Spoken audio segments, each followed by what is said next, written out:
Hi everyone, welcome to today's webinar on a behind-the-scenes look of the loyalty mailer batch output project. That was a mouthful. I'll explain you in a minute what that means. With me is Bram Verniest. Bram is co-founder of Chili Publish. We're going to have a closer look at the batch output capabilities of Chili GraFx and GraFx Studio. We start where we left off in the previous webinar, when we produced a print mailer in a retail scenario. Following the webinar, we got plenty of questions from people, both clients, prospects, friends in the market, who wanted to just see how this all works.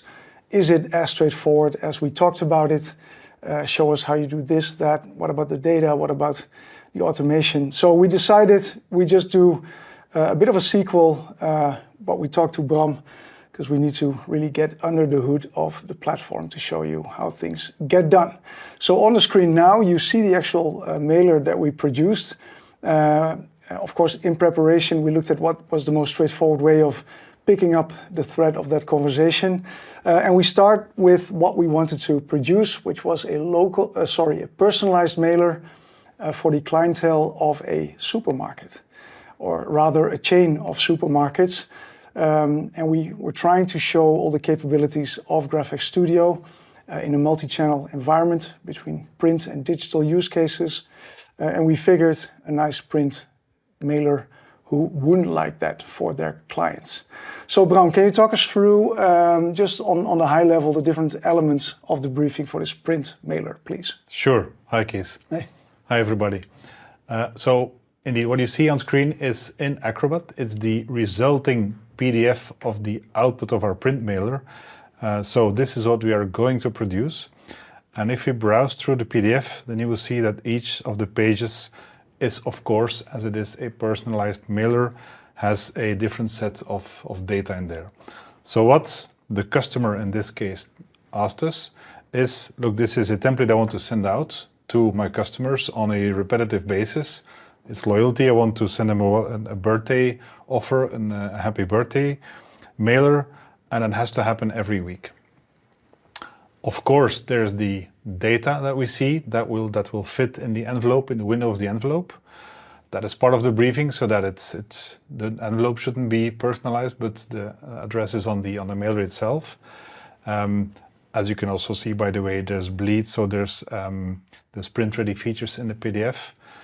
What you also see is next to the address, we see the first name of the person. We also see that it is signed by the store manager, which is different because we got a set of data that is specific for their customers depending on the region.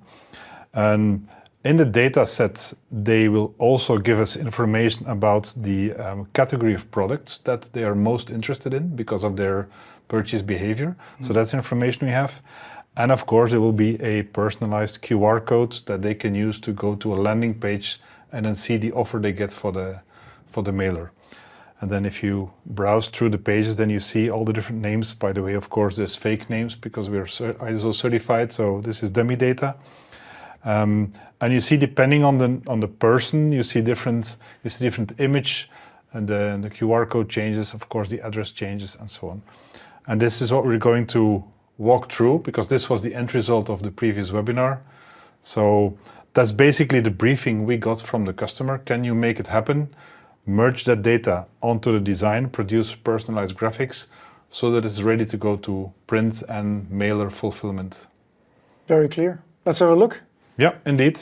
So step one in that story is going through the templates in Chili GraFx. So let's switch to Chili GraFx. I'm diving straight into the template. This is GraFx Studio in the Chili GraFx platform, and that's where we have set up the templates. So as the customer said, they want to personalize the data. First of all, you see, by the way, that the window in this case is on the left. Very simple reason, we'll go into that into detail, depending on it's a European or a US version. So you can easily switch that. So this is the document that you see. Very important, according to me, it's very obvious for us, but very important, it's what you see is what you get. So there's no like coding of a template. It is a what you see is what you get template. And in places where we want to replace the names, we use variables. We use data points, or there are different names going around of people using data points, variables, rows, records, cells. These are data points that we gather from the data set from the customer. Right. So this is what we will go into in a minute. Same thing here, you have the first name, last name, first name. There's a image that is derived from the category of the purchasing behavior. Then there's also the image of Mary Thomas, in this case, who is the store manager for that person. And there's the QR code. You see the setup with the guidelines. You can visualize it so that you see it as if it was printed, but you can show also the frame guide so you see what you're doing. So that is what we start from. We have made this as design. Now the next step would be to add variables logic, but maybe the first step would be to have a look at the data we got from the customer. Yeah, because they're both from the customer, but also the other elements in there. It's not all coming from the same data source, I assume, no, right? Indeed. So let maybe start with the data we got from the customer, the data set. Yeah. And we got it in the shape of an Excel file. And in this case, this is an Excel file with X amount of records, and that's the data we got from the customer. And you get this data set because as part of this project, you created a briefing and said, in order for this to work on a weekly basis, I need these tables in a data set. Yeah. Ideally, that's completely clean, that's completely full, no flaws. But like you said, the project manager, whoever handles this data, will probably spot check it every now and then to just make sure that it's all in line. And that's then what feeds into the production process. Yeah. For now, this is a random data set we got to test out the project. Once in production, you would get a data set from a certain period every now and then, let's say every week, every day, every month, depending on the regularity when you want to send the email. Yeah. The email, or the mailer. Yeah. Indeed. So that's the data set. What we'll use is these columns, we'll translate that into what we call variables, so that we can use these variables in the template to have that personalized data in the template. Right. Okay, so let's have a quick look at a basic production process for a print mailer like this, because there's all kinds of elements that come together. Yeah. How does that flow? Well, what you see on screen is a flow where the middle part is where Chili GraFx is involved. And of course, there's always a part of a process before and after. So if you look at a big picture, on the left-hand side, you see the customer management system, the customer data system from the customer, the retailer. And what you see as a second column is that on a regular basis, their logic will extract data from their data sets and provide us with the current people that have a birthday, let's say next week. Yeah, because the database is constantly changing, evolving. People come in, people go out. Yeah. That's living data, and probably according to ISO certifications, they need to get rid of data, they get new customers in. So indeed, that's a living data set on their end. So we don't have access to that live. Right. So for a weekly mailer, you take a weekly snapshot, and that feeds into the middle part of the process. Indeed. So that process delivers us, in this case, an Excel file. It could be any kind of structured data file, but the agreement is that we get a structured file in Excel. Right. So I will zoom into the middle part in a second, because that is what we're going to talk about. At the end of the process, the PDF is then created and is handed over to a fulfillment center. Right. Which is then picked up and printed again on a regular basis. And just to clarify, that's not a PDF with one mailer, that's a PDF with all the mailers. Yeah, that's one PDF with X amount of records. Could be 1,000, 10,000, 1 million, depending on the data set you get. Yeah, and those sets get pretty big in big organizations. Yeah, right. Indeed. Okay.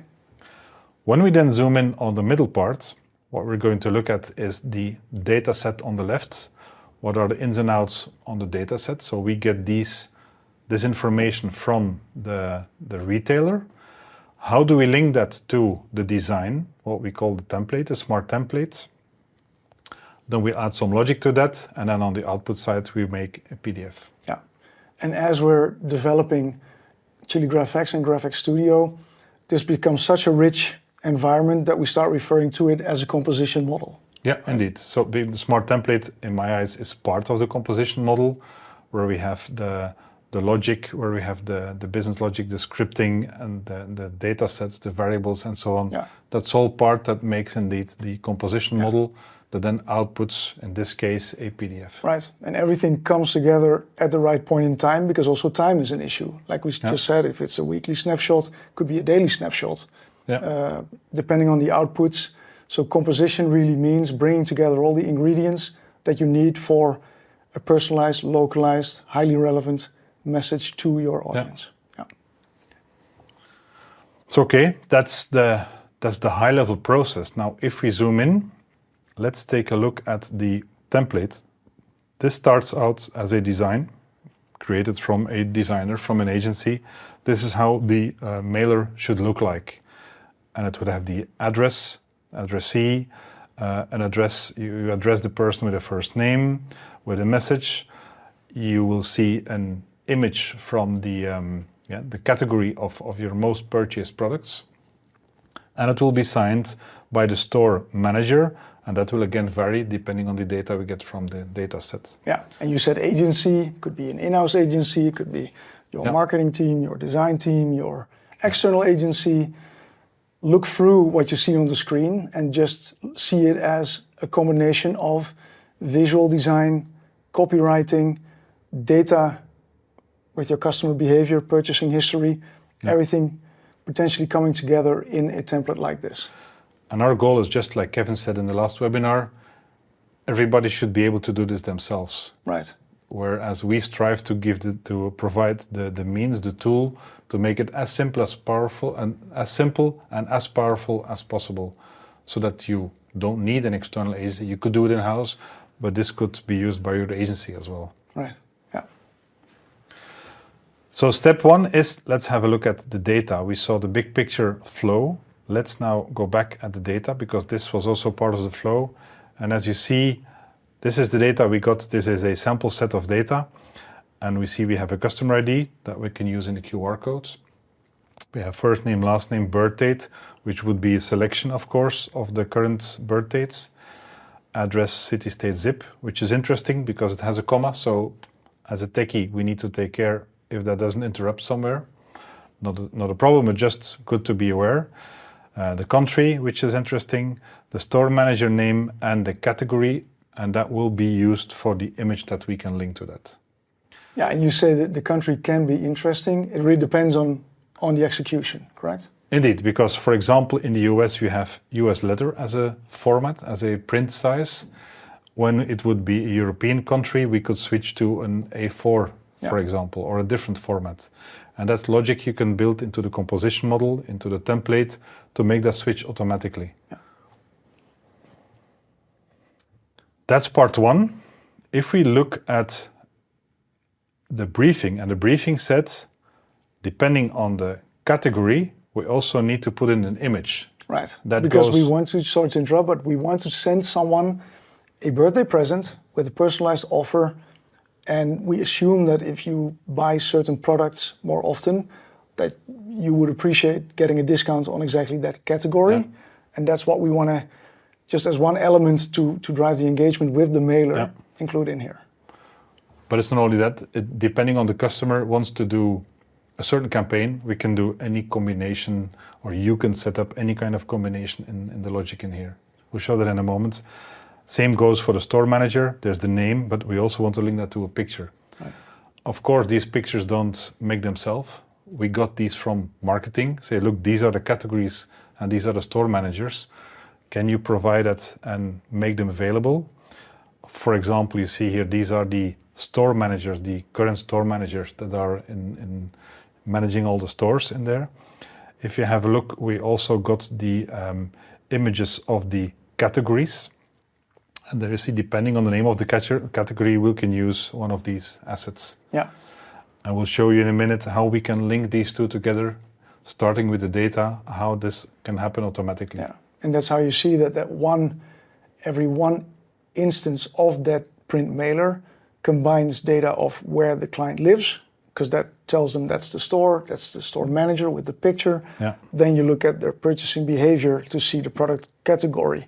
You use the client idea to generate the QR code, and generating the QR code is also in the process. It's not some external thing, but it happens on the fly. Yeah. Now can you show us how you actually generate these personalized QR codes? Because that doesn't sound too straightforward to me. Okay, well, let's start with the concept. A QR code is nothing more than a 2D representation of a bit of text. And the text could be a link, could be a number, let's say like an order number, could be anything in there, could be a complete V-card even. In this case, we want to have a link in there. But that link is not static, so it's not one basic link. We want to have a link to our Chill Hypermarket website plus the customer ID. So it's a little bit of logic. This one already exists, but I can delete it just to show you how easy it is. On the left-hand side, we have barcodes. These are the available barcodes. We click on the barcodes and we position it on the right place, and you see the lines that assist me, which is, let's say this is the approximate size. And then in the options side, I can fill in a fixed value. So I could fill in here chillhypermarket.com, and that's it. Every QR code would link to that. Or I could link it to a variable. And of course, there's a variable prepared QR code link. I will dive into a second how that is created. Okay. Because now it already has the right value. But how does that value get into that variable? Yeah, because we have the personal customer ID in the QR code, so that in the back end, the landing page and the engagement with the landing page, we want to report on which client actually converted on the mailer. Okay. Yeah. So you can not only measure the performance of your mailing as a campaign, but also who landed on that page.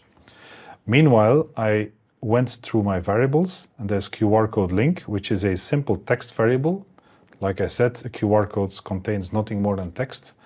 And the text in here is chillhypermarket.com/ and then the customer number. But how did it get in there?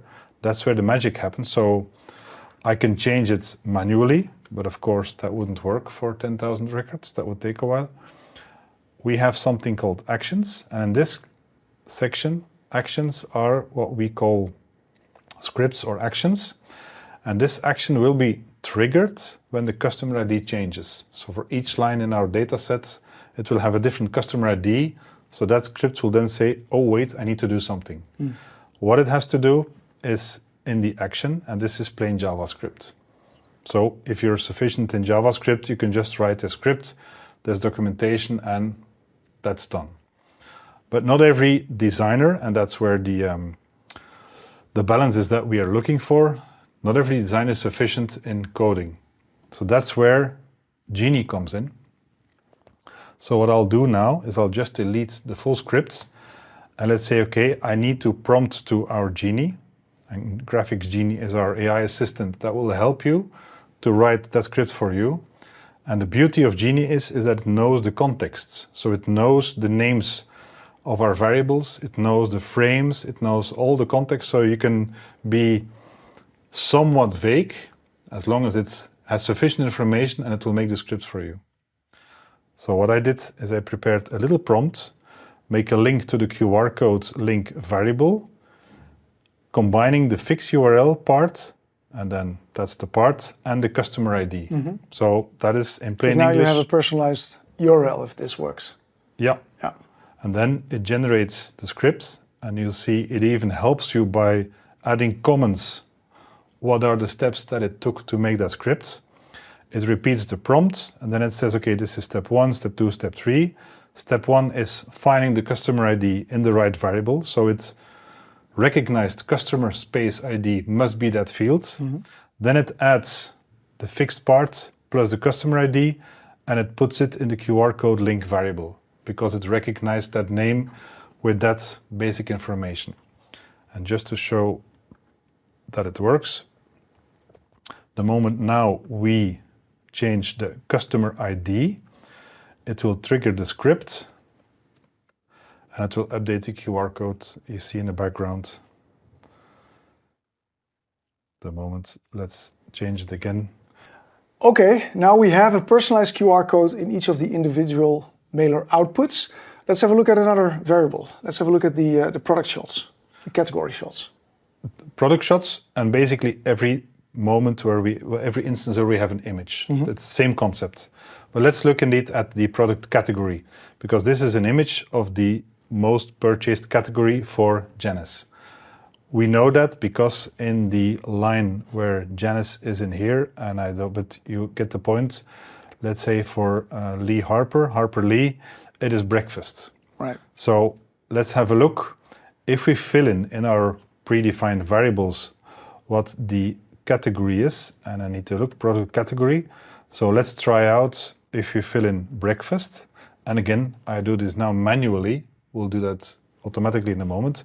It changes to breakfast. Right. How does that work? That's the concept we want to explain. As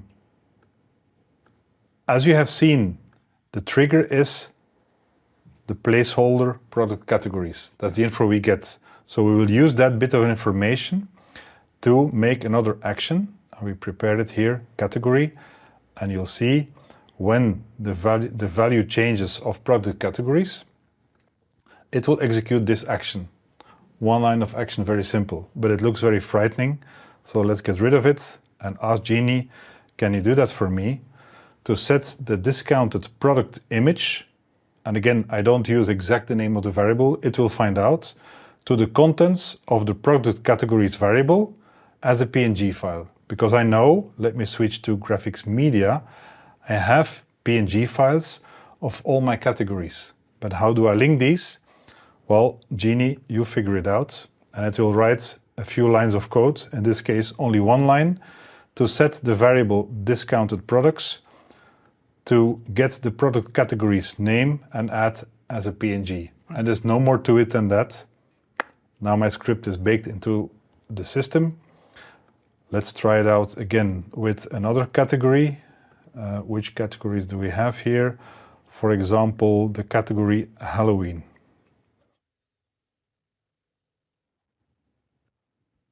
And it will find the Halloween PNG file and add it in the picture. It is no more than that. Right. And it's exactly the same thing for the store manager. Let's have a quick look at the actions for the store manager, which will be triggered when the store manager first and last name field is updated. And then it will get the store manager name, add PNG, and add it into the frame store manager headshot. Yeah. And again, this was also generated by Genie, or you could write it yourself. Yeah. And going back to the flow, the system during the production cycle will just run line after line of the data source, and then fetch whatever is in there to. Well, let's do that live in a few minutes. Okay. So, but indeed, that's it. It's what you see is what you get. The simple bits of actions that make the template smarter than just like a mail merge. But again, the fact that Janice is in here with her first name, let's do that. I want to add Janice here. Then it's as simple as that, as customer first name. I will insert that field and that's it. And Janice is there. So that's the easy part. Right. You just put in the fields in there. The other ones are a bit more, creative. Okay, I think we're about to get ready to go to the automation part. Yeah. Already referred to it a lot. People watching this session will appreciate that there's a lot of different elements in this print piece that is being prepared. So there's visuals, there's a lot of data, there's all these variables, there's the code and the scripting going on for every individual output of this process. So I'm sure people will be very curious to see how fast GraFx Studio and Chili GraFx can actually produce this batch of outputs. How many are you going to produce? Just for the sake of the demo, we'll stick to 250, okay, so that we can show it in a matter of seconds. But before we go there, the reason why we stress so much on automation is the return on investment. Imagine that you would have like a template system, you would get the data set, and every week there's somebody spending 10, 15 minutes preparing that. Multiply that by 52 weeks, by 10 years and so on. That's the time somebody needs to spend to combine everything in a data set to produce a PDF. Let's get rid of all that time. You prepare the template once, and then you can do it over and over again. That is what now is going to happen. Before we do it live, you've seen that I've deleted my PDF file. Let's go to the script and see how it works. I'll start my script, and meanwhile I go to the... so it has started a job in the background. While it is doing that, you will see how many seconds it took. So I need to be fast to explain the part of the script. If I go to my script, basically it's 170 lines of code, but that is the summary, what is important. What you see here is, as a script, basically you need access to our API, because our system is API based. By the way, it's already done 25 seconds. You need to get access. You get an access token. You read Excel data. If you get a right token, then we call to generate the PDF with that data. And if the task is complete, then it will download the PDF. That is what you saw here in the background. And after 25 seconds, my PDF is ready here, and it's 32 megabyte PDF. And if I open this, this is a 250 file PDF that just has been created. So this script, which has been created once, can now run over and over and over again. You can start it manually, or I would put it in a job that runs every week. At a certain point, Sunday night at 3 o'clock, we know we have the data. Let's run, make me a PDF, and the PDF is ready the next day. Yeah. Or 25 seconds later. Yeah. In time it takes to go Indeed. get a coffee. And you see, this takes 25 seconds, but of course we can ramp it up to a lot more. This is just because I wanted to show it live during the webinar. Yeah, the number of output. You recently did a little test of about 1 million. Yeah. Do you care to share how long that took? I think it was something like 15, 16 minutes. Right, for 1 million records. To be completely honest, as a techie I can be, it all depends, of course. If you have no logic, no actions, it will go super fast. Of course, every time you add a bit of logic, it will add like a fraction of a millisecond, because it needs to process the logic. Yeah. But even then, we had like a medium size complexity, and then it took somewhere to 15 to 30 minutes. Right. Right, and every action and every variable increases the value and the level of personalization and localization that you can get to. So it's well worth a few more minutes, I would say. There's one more thing that I just wanted to check in on with you, is that we now looked at data sources. We looked at the media module, GraFx Media, where you fetch the visuals. Lately, we're also investing a lot in adding connectors to external tools. What's the story there? Can you just pull from anywhere, or is it, how far does this go, this technology? Well, let me give you a little secret. We pulled this information from GraFx Media, which is included in Chili Graphics as a module, which is our media module. But we have connectors, for example, to Acquiadem, which is installed here. That's another connector than GraFx Media. Exact the same technology that we use for our own media, we can use for Acquiadem. So if you have the proper connector and the credentials to use it, you can pull from another media source. Right. For us, it's just another one. Yeah. So if you have a DAM system, you can build a connector, or somebody already has built a connector. You can add it into your template, and then instead of using assets from our GraFx Media, you can use assets from another DAM system. Right, but nothing in what you showed changes. Like you just showed, it's just a different You just source. say, give me the name of the asset in the external system. It will go fetch that and use it as the asset into the template. Yeah, yeah, okay, very clear. So for me as a techie, it's no different. It's another connector. Yeah. But again, indeed, it adds a lot of value.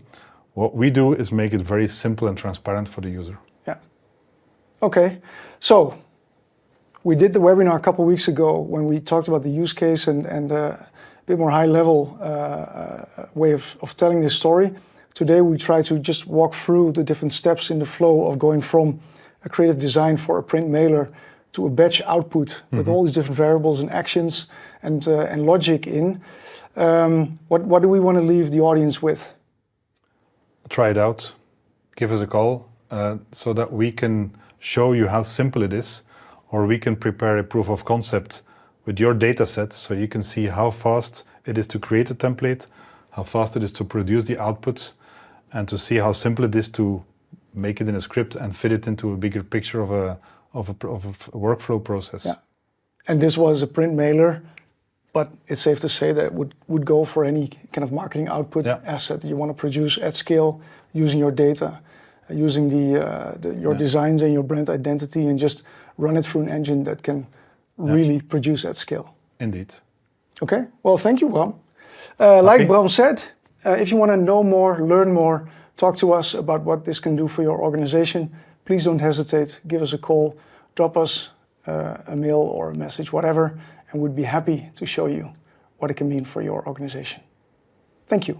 Thank you. Thanks, Bye-bye. Bram.